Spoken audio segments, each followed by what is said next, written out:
Captain Jack Miller stared at the radar screen in disbelief. 6 unknown objects had just entered Earth's orbit, moving in perfect formation at speeds no human craft could achieve. At 45 years old, with salt and pepper hair, and 20 years of United Earth Defense Force service, Jack had seen plenty of strange things, but nothing like this. "Sir, we're getting some kind of transmission," said Lisa Donovan, the communications specialist. Her fingers flew across the keyboard as she tried to process the incoming signal. At 32, Lisa was one of the best in her field, recruited directly from MIT's Advanced Signals program. I think it's a first contact message." The large screen at the front of the command center flickered to life. The image that appeared made everyone in the room gasp. The alien had a sleek black exoskeleton, multiple compound eyes that reflected the light like polished obsidian, and clicking mandibles that moved as it spoke. Behind it, the walls of its ship gleamed with technology far beyond human understanding. "People of Earth," the alien said in surprisingly good English. "We are the Vecturi. We come in peace and wish to share knowledge and resources with your kind." That was 3 weeks ago. Now Jack found himself sitting across from the Vecturi ambassador in the United Nations headquarters in New York. Lisa sat beside him, her face tight with concern. "Our scientists would very much like to visit your military installations," said Ambassador Zexkar, its mandibles clicking rapidly, and what the humans had learned was excitement. "We have much to teach you about planetary defense." "I'm sure you do," Jack replied carefully. "But our protocols require a more gradual exchange. Perhaps we could start with medical technology instead." The ambassador's eyes seemed to darken. "Military technology would benefit your people more immediately." Lisa leaned forward. "Ambassador, we appreciate your offer, but we prefer to start with civilian technologies." As they left the meeting, Lisa pulled Jack aside. "Did you notice how interested they are in our defenses? How they keep asking about our missile systems and satellite networks?" Jack nodded slowly. "I noticed. I've been in enough wars to recognize when someone's gathering intelligence." "The UN Security Council thinks I'm being paranoid," Lisa said, frustration clear in her voice.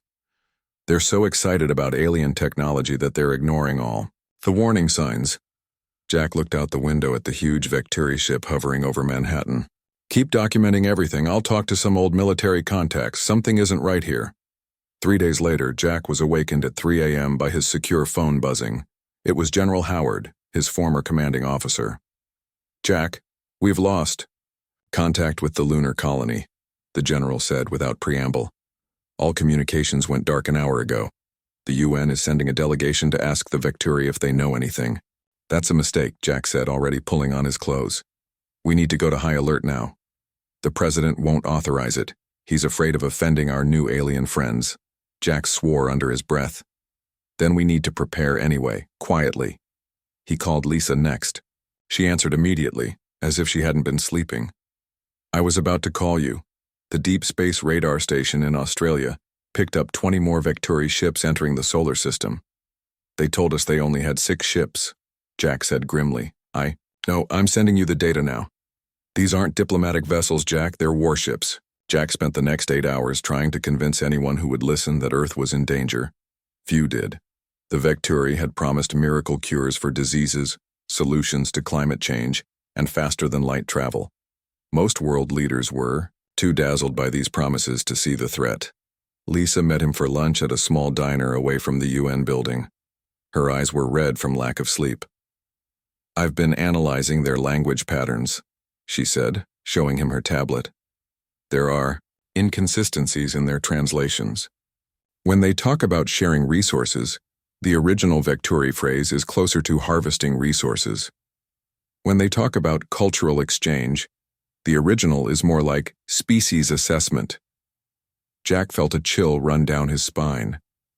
"Have you shown this to anyone else?" "I tried. The linguistics team says my sample size is too small to draw conclusions." The television above the counter suddenly switched to breaking news. A somber-faced reporter appeared. "We interrupt this program with urgent news. There has been an incident at the lunar colony. Details are still coming in, but it appears there was some kind of explosion. The Victory government has offered assistance in the rescue operation. Jack and Lisa exchanged looks of dread. It's starting, Jack whispered. They never made it back to the UN. As they left the diner, the sky lit up with a blinding flash. A massive explosion rocked the city, shattering windows and setting off car alarms up and down the street. Jack pulled Lisa into a doorway, shielding her as debris rained down. When they looked up, the Victory ship was no longer hovering peacefully. It had moved into attack position, and smaller craft were pouring from its hangars. Jack's phone buzzed, with an emergency alert. Similar attacks were happening in major cities worldwide.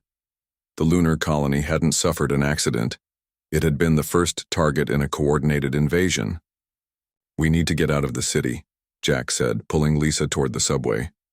Now. Where are we going? She asked, stumbling as another explosion shook the ground. I have a cabin in the Catskills, stocked with supplies off the grid. We can regroup there, try to contact others who saw this coming. As they descended into the subway, the power went out, plunging everything into darkness. Emergency lights flickered on, casting eerie shadows. Do you think they planned this all along? Lisa asked, as they navigated through the panicking crowd. Yes, Jack replied grimly. They studied us, learned our weaknesses, figured out who to charm and who to isolate. Classic invasion strategy. They emerged from another subway exit 10 blocks away. The sky was filled with Victory craft now, and in the distance they could see strange energy weapons firing into government buildings. Jack led them through back alleys and side streets, avoiding the main roads where aliens were already landing ground troops. These soldiers looked different from the ambassadors, larger with heavy armor and weapons that fired pulses of blue energy. They don't know Earth as well as they think, Jack said as they hot-wired an abandoned car. They've taken out our governments, our power grid, our communications. But humans have been fighting guerrilla wars against superior forces for our entire history. Lisa looked at the determination on his face and felt a spark of hope amid the horror. You think we can fight back? Against that? She pointed at a massive Victory walker stomping through a distant intersection, blasting anything that moved. No, we can, Jack said, starting the car engine. They expect us to surrender once our leaders fall. They don't understand that humans never give up, and they've made one critical mistake. What's that? Lisa asked as they sped out of the city, weaving between abandoned vehicles. Jack's face was hard in the reddish light of the burning city behind them. They showed their hand too early. If they'd been more patient, they might have gotten all our defense secrets, disabled all our backup systems. But now they'll face a species that knows it's fighting for survival, and nothing is more dangerous than a cornered human. As they drove into the countryside, they could see small groups of people heading for the hills and forests. Some carried weapons, others supplies. Already, without communication or coordination, humans were instinctively doing what they'd always done when faced with overwhelming force, disappearing, regrouping, preparing to fight back from the shadows. The Victory thought they had won the war. They were about to learn it had barely begun. 6 months passed since the Victory invasion began.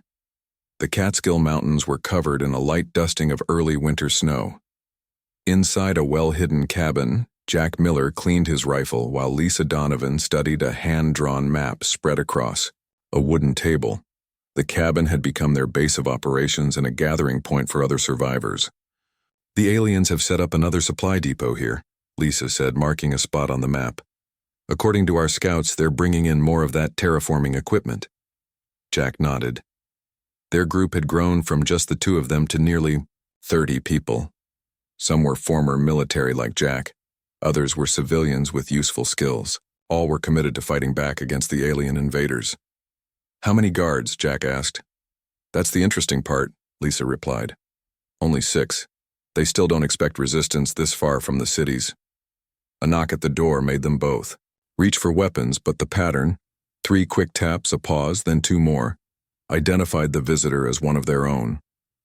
Mary Clark, a former park ranger who knew the mountains better than anyone, stepped inside, bringing a blast of cold air. With her, "You need to see this," Mary said, unwrapping something from a cloth. It was a piece of the alien's armor, the black exoskeleton material that had proven nearly impenetrable to normal bullets. "Where did you get this?" Jack asked, taking the piece and examining it. Bill shot one of their scouts. Something weird happened. The alien was walking through a stream, and when Bill fired, the bullet went straight through this spot. She pointed to what looked like a joint in the armor. Lisa grabbed a magnifying glass from the table and examined the damaged section. "The material has changed. See how it's lighter in color where the water touched it?" Jack looked closer. "You're right. The water did something to it." "Not just any water," Mary explained. "The stream runs past the old iron mine. The water there is full of minerals." Lisa's eyes lit up with excitement. "We need to test this. Different substances, different conditions. Maybe their armor isn't as perfect as we thought." Over the next few days, they experimented with captured pieces of Vecturi technology. They discovered that the alien's armor weakened when exposed to certain acids. Their vision systems couldn't see well in heavy rain or thick smoke. Most importantly, they found that despite the Vecturi's advanced technology, the aliens themselves had poor night vision and struggled to track moving targets in dense forest. One evening, as the group gathered around the cabin's fireplace, a static-filled transmission came through on the radio they'd built from salvaged parts. The voice was barely audible through the interference. "This is Commander Olivia Garcia, U.S. Navy submarine Barracuda. If anyone receives this transmission, please respond with your location and status." Jack grabbed the microphone. "Commander, this is Captain Jack Miller, formerly of the Earth Defense Force. We're in the Catskill Mountains with about 30 survivors. What's your situation?" There was a long pause before the reply came. "Captain, we're maintaining position in the Atlantic. We have 60 personnel aboard and enough supplies for another 3 months. We've been gathering intelligence on the aliens' movements." "As have we," Jack said. "We've discovered some of their weaknesses." For the next hour, they exchanged information. Garcia's submarine wasn't the only human military unit still functioning. There were resistance groups forming all across the globe, sharing discoveries about the invaders' vulnerabilities. "The Vecturi came expecting an easy conquest," Commander Garcia said. "They don't understand human resilience." After the communication ended, Jack called a meeting. "We're not alone," he told the group. "There are fighters all over the world, and now we can coordinate with them." "So what's the plan?" asked Bill Russell, a former construction worker whose knowledge of explosives had proved invaluable. "We strike the supply depot," Jack said. "Not just to destroy it, but to capture their equipment. Then we set a trap for the response team they'll send." Lisa stepped forward. "Based on what we've learned about their communication systems, we can create a false signal to lure more of them in, make them think their initial team found something valuable." The next morning, Jack led a team of 10 toward the alien supply depot. They moved silently through the forest, their clothes blending with the snow and trees. Years of hunting in these woods made them nearly invisible. The Vecturi guards never saw them coming. As Mary had reported, there were only 6 aliens protecting the depot. They patrolled in predictable patterns, never varying their routes or timing. Jack gave the signal. From different positions around the clearing, the humans fired simultaneously. They aimed for the joints in the alien's armor, where the protective plating was weakest. 5 of the guards fell immediately. The 6th managed to raise its weapon, but Mary's shot caught it in the neck joint before it could fire. "Move fast," Jack ordered. "We have 15 minutes before they notice the guards aren't reporting in." The team quickly gathered the most useful supplies and equipment. Bill set charges around the larger items they couldn't carry, rigging them to explode when the Vecturi reinforcements arrived. Back at a secondary location, a cave system 2 miles from their cabin, Lisa worked with a former electronics engineer named Rick to set up the captured alien communication device. "Ready?" she asked when the team returned. Jack nodded, and Lisa activated the transmitter. She had spent months studying the Vecturi language and communication protocols. Now she sent a message that would sound like an excited guard reporting the discovery of a large human weapons cache. "How long until they respond?" Jack asked. "Not long," Lisa replied. "They're surprisingly quick to react to good news."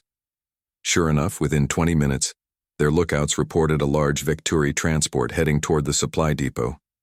It carried at least 30 alien soldiers, far more than their small group could handle in direct combat. But they weren't planning on direct combat. The aliens landed near the depot and spread out to secure the area. When they found their dead comrades, they moved with more caution, but still followed standard military procedures developed for fighting conventional forces, not hidden guerrilla fighters. Now, Jack said into his radio. Bill pressed. The detonator. The explosives they'd planted erupted, not just destroying the depot but triggering a carefully planned rock slide. Boulders crashed down the hillside, crushing many of the aliens instantly. Those that survived found themselves trapped in the narrow valley, exposed to sniper fire from the humans hidden in the trees above. It was over in minutes. Not a single alien survived to report what had happened. They still don't get it, Rick said as they collected more alien weapons and technology from the battlefield. They fight like they're following a rule book. That's their weakness, Jack replied. They've conquered worlds where everyone follows the same rules they do. But humans? He looked around at his team, a mix of military and civilians who had adapted to become effective fighters. Humans rewrite the rule book when the old rules don't work anymore. As they headed back to their cave, Lisa's radio picked up transmissions from other resistance groups. A successful raid in the Rocky Mountains, a captured alien scout in Florida, a destroyed Victuri patrol boat off the coast of Australia. Small victories, but they were adding up. The aliens controlled the cities and the skies, but they were losing the countrysides one ambush at a time. And they still hadn't realized that every defeat was teaching the humans more about how to fight them. The Victuri had expected surrender.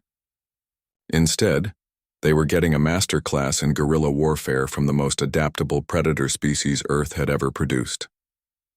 3 months after the successful raid on the Victuri supply depot, the resistance network had grown stronger. Jack and Lisa's group had moved from their cabin to an abandoned mining complex deeper in the mountains.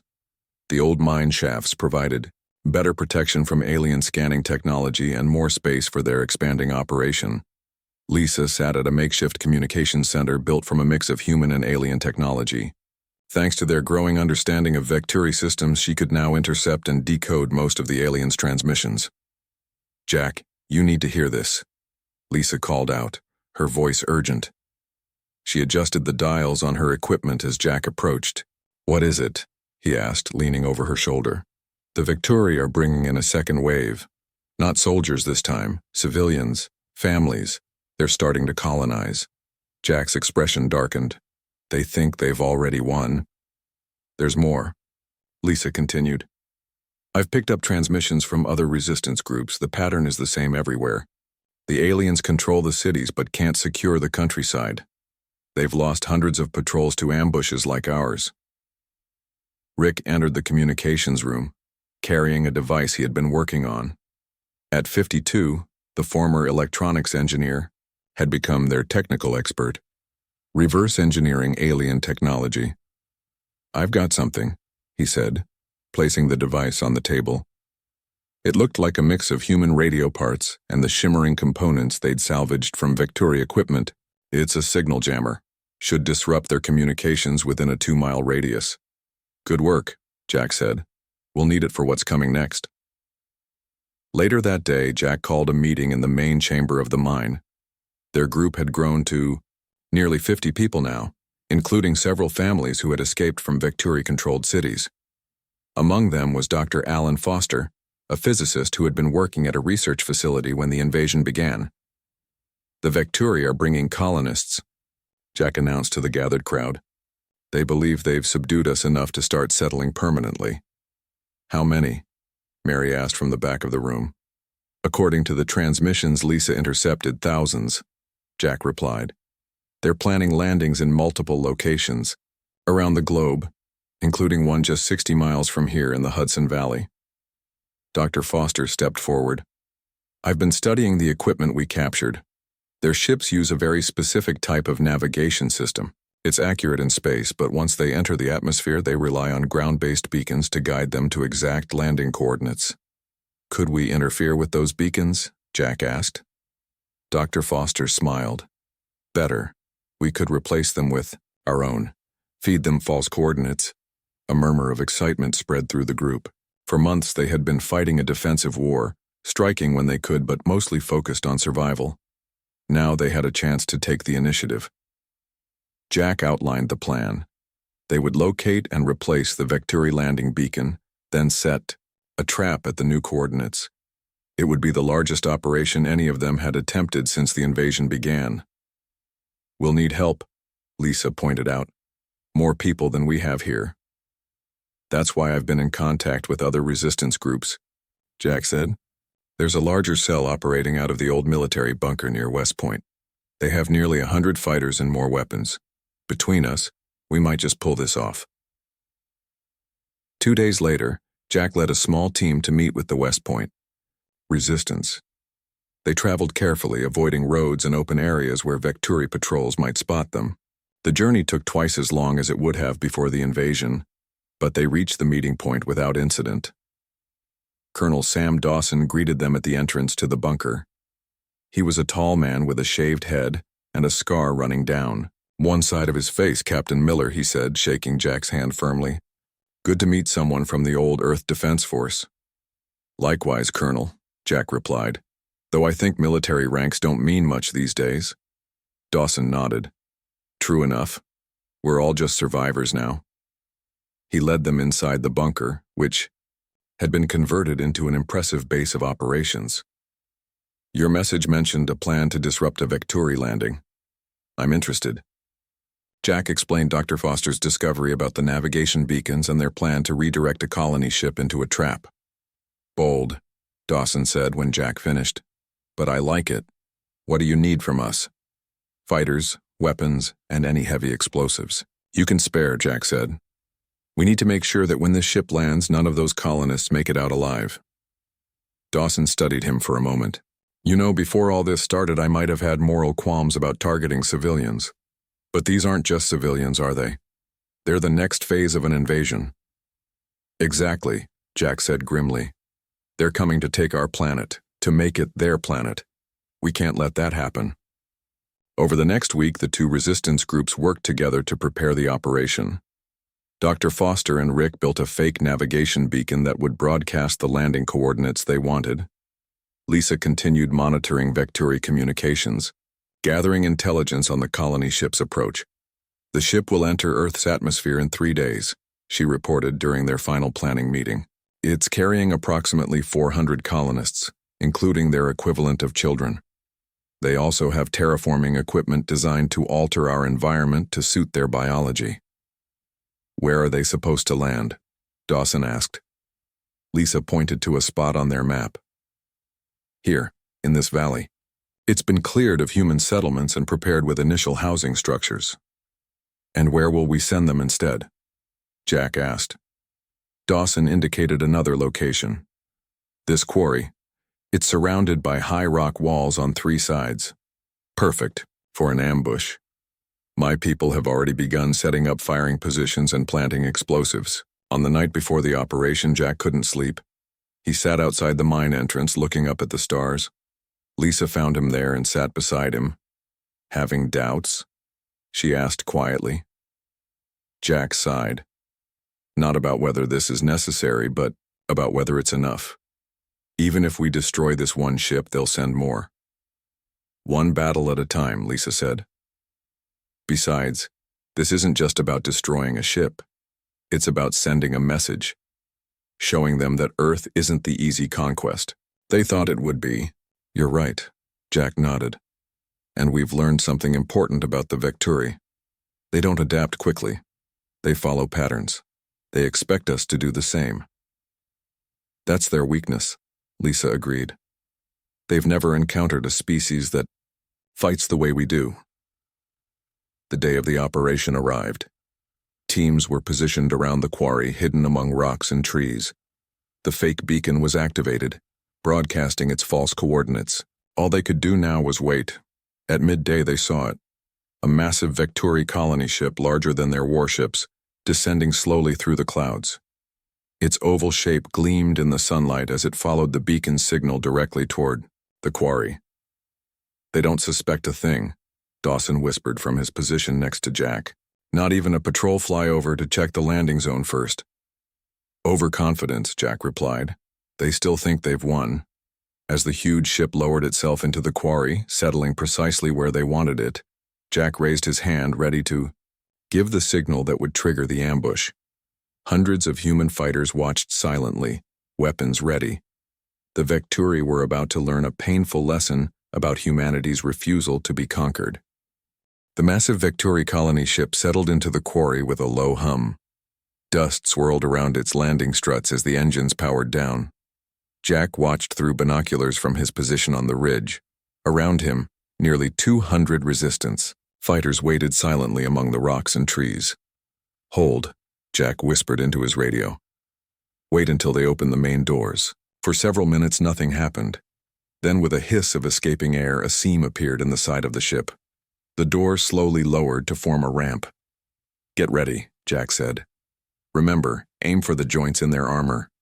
The first Vecturi appeared in the doorway. Unlike the warriors they had fought before, this one wore minimal armor. Its black exoskeleton gleamed in the sunlight as it looked around the quarry. Two more aliens joined it, carrying what looked like scanning equipment. "They're checking the atmosphere," Lisa whispered from her position beside Jack. "Standard procedure before letting the colonists out." The scanning team moved down the ramp and began taking readings of the air and ground. They seemed confused, looking back at the ship and then at their surroundings. Jack guessed they were wondering why the landing site didn't match their expected coordinates. "They're starting to suspect something's wrong," Jack said. "Colonel, are your people in position?" "Ready and waiting," Dawson's voice crackled through the radio. More Vecturi emerged from the ship. Some wore the armor of security personnel, but many were clearly civilians. They moved differently than the warriors, with less discipline and more curiosity. A few smaller ones, perhaps their version of children, stayed close to the larger adults. Jack felt a moment of doubt. These weren't soldiers. But then he remembered the burned cities, the millions of humans who had died in the initial invasion, and his resolve hardened. "Now," he said into the radio. The first phase of their attack began with an electromagnetic pulse device that Rick and Dr. Foster had built from captured Vecturi technology. Hidden near the ship, it activated with a high-pitched whine, sending out waves of energy that disrupted the aliens' communications. Confusion spread among the Vecturi as their devices failed. The security personnel formed a protective circle around the civilians, scanning the ridgelines for threats. "Second phase," Jack ordered. Dozens of smoke grenades were launched from hidden positions, filling the quarry with thick chemical smoke. They had discovered months ago that the Vecturi's vision was severely impaired by certain compounds in the smoke, effectively blinding them. Third phase. The resistance fighters opened fire from all sides. They targeted the security personnel, first aiming for the vulnerable joints in their armor. The aliens fell quickly, unable to see their attackers or coordinate a defense. Some of the Vecturi tried to retreat back into the ship, pushing the civilians ahead of them, but Dawson's team had already moved into position to cut off their escape. "Pointy ship," Jack said to Lisa. "We can't let them seal it and take off." Lisa nodded and activated the signal jammer Rick had built. That should stop them from remotely closing the doors. Jack raised his hand to order the final phase of the attack when something unexpected happened. A group of Vecturi civilians broke away from the main group and ran toward the quarry wall, waving what looked like white cloths. "They're surrendering," Lisa said, surprise in her voice. "Vecturi don't surrender," Jack replied, frowning. "It must be a trick," but the aliens continued their approach, still waving the white cloths. One of them stepped forward and spoke in heavily accented English. "We scientists, not warriors, want peace." Jack hesitated, then raised his hand to hold the attack. "Cover me," he said to Lisa, then stood up from behind his rock. "I'm coming down to talk," he called out. "Any hostile move and my people will open fire." Carefully, Jack made his way down the slope to where the Vecturi waited. Up close, he could see differences between these aliens and the warriors they had fought. Their exoskeletons were lighter in color, almost brown instead of black, and their eyes were larger.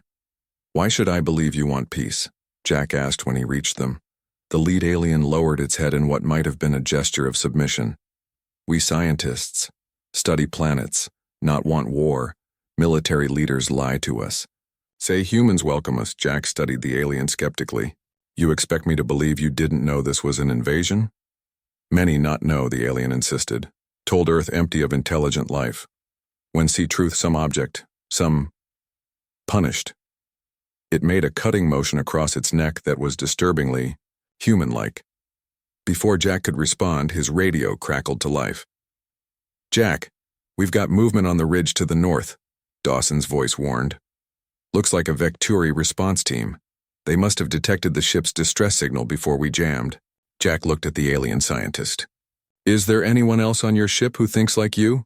Who objects to this invasion?" "Yes. Many.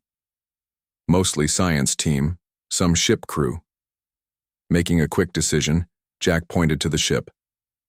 "Get them and bring them out. Now. Anyone who wants to surrender. The rest will die when we destroy that ship." The alien hesitated, then nodded and hurried back toward the colony vessel, gathering others as it went. "Lisa, come down here," Jack called into his radio. "Bring Mary and Rick, we need to sort this out quickly." Within minutes, about 40 Vecturi civilians had gathered near Jack, separated from the main group. Lisa approached them cautiously. "We need to verify what they're saying," Jack told her. "Use what you've learned of their language, see if they're telling the truth."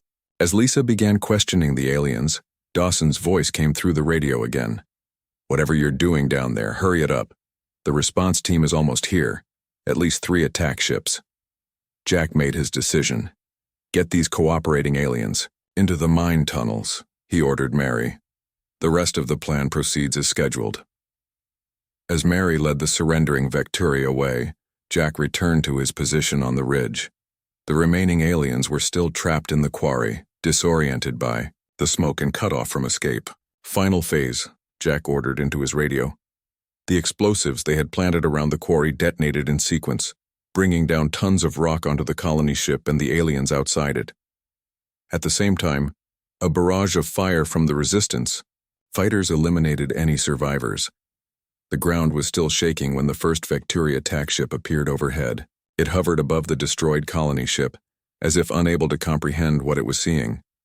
Then 2 more attack ships joined it, circling the quarry like predatory birds. Jack and his fighters remained hidden, waiting.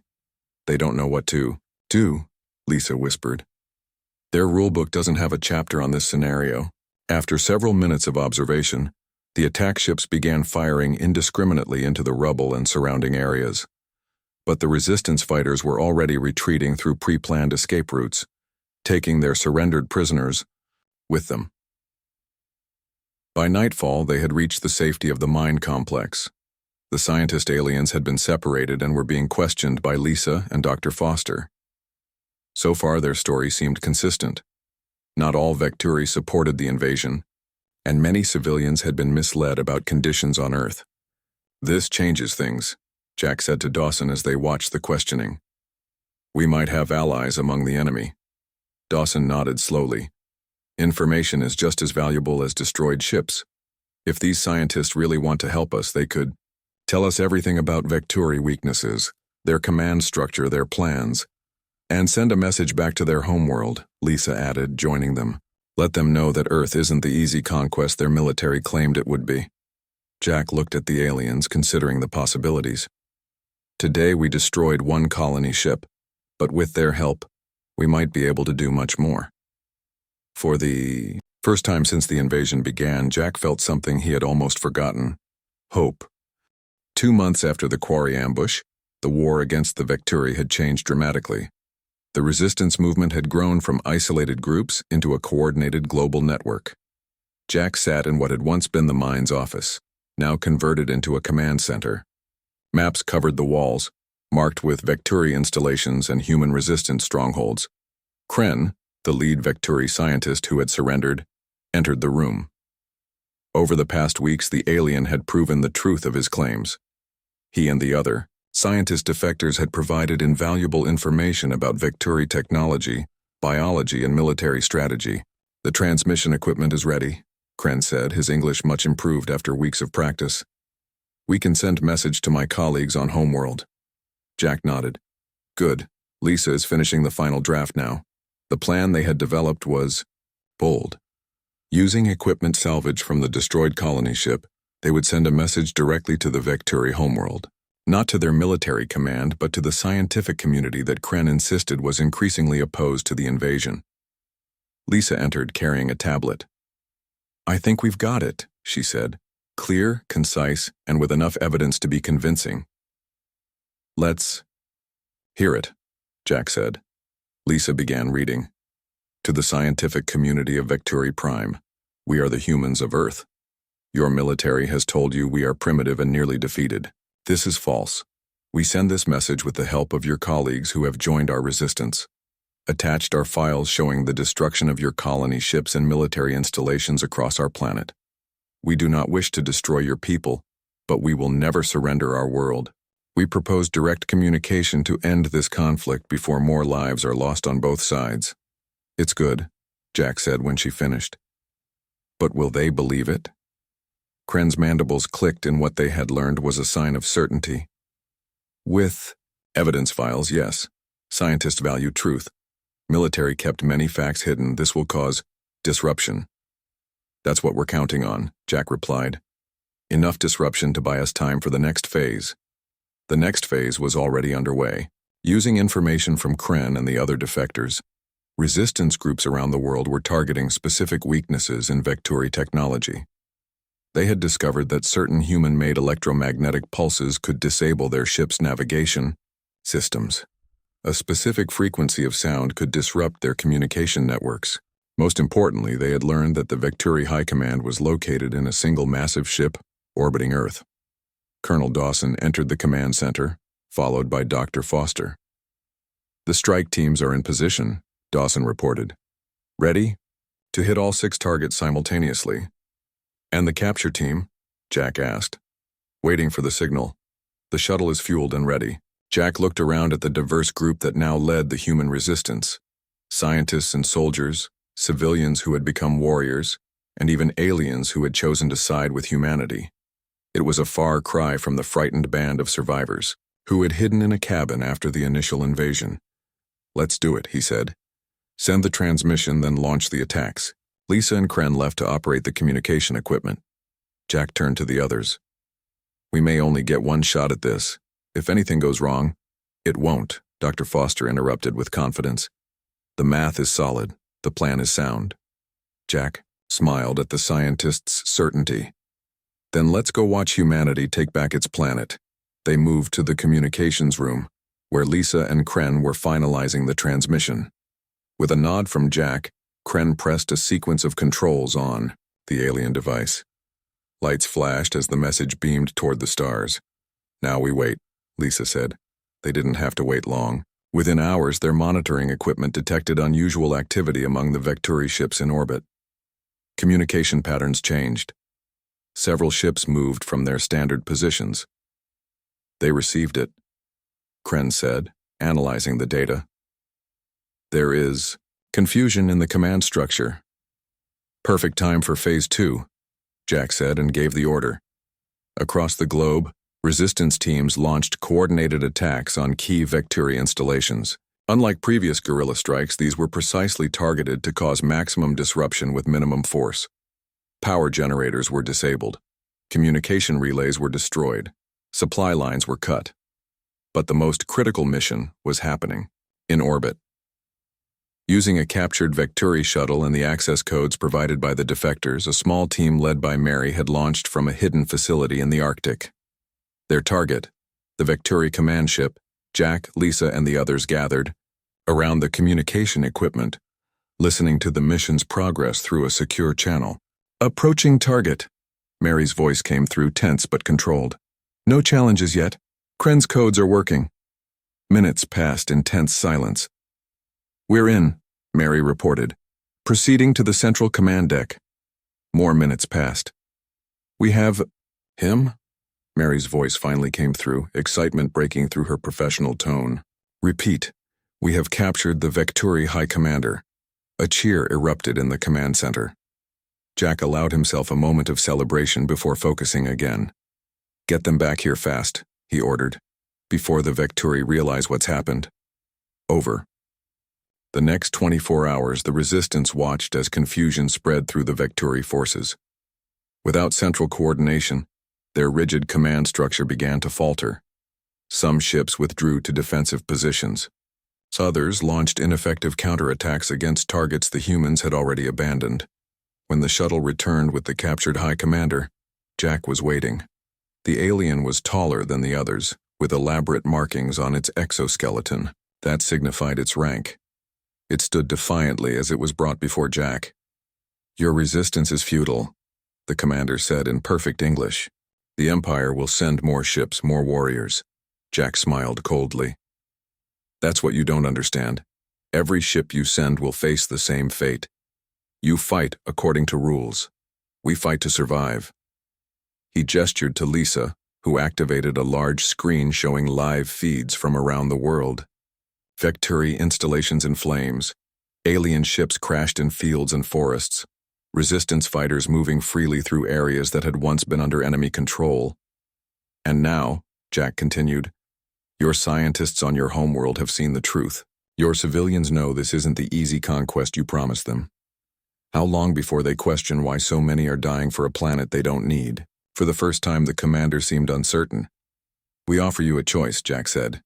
"A negotiated withdrawal from Earth or a war that will cost you more than you ever imagined.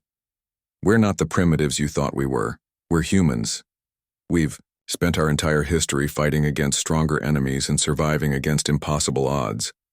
The alien was silent for a long moment. Then it spoke, its voice quieter than before. "The Empire has never retreated. Then the Empire has never faced humans before," Jack replied simply. 3 days later, the first Vecturi ships began to leave Earth's orbit. Within weeks, alien installations around the world were being abandoned. The invasion that was supposed to be over in days had been defeated by a species that refused to surrender. Standing on a hillside watching Vecturi ships ascending into the evening sky, Jack felt Lisa's hand slip into his. "Do you think they'll come back?" she asked. Jack shook his head. "I don't think so. They're a logical species. And logically, Earth simply isn't worth the cost. We should thank them, in a way," Lisa said thoughtfully. "Thank them? For killing millions of our people? No, for teaching us something important." She looked up at the stars where the alien ships were disappearing. "They showed us that despite all our differences, all our divisions, humanity can still unite when it matters most." Jack considered this, then nodded. "Maybe the next aliens who find Earth will come in true peace, and if they don't," he smiled grimly, "well, we'll be ready." As night fell over a Earth that remained firmly in human hands, resistance groups around the world celebrated their victory. The Vecturi had come expecting an easy conquest. Instead, they had walked into a human ambush and never stood a chance.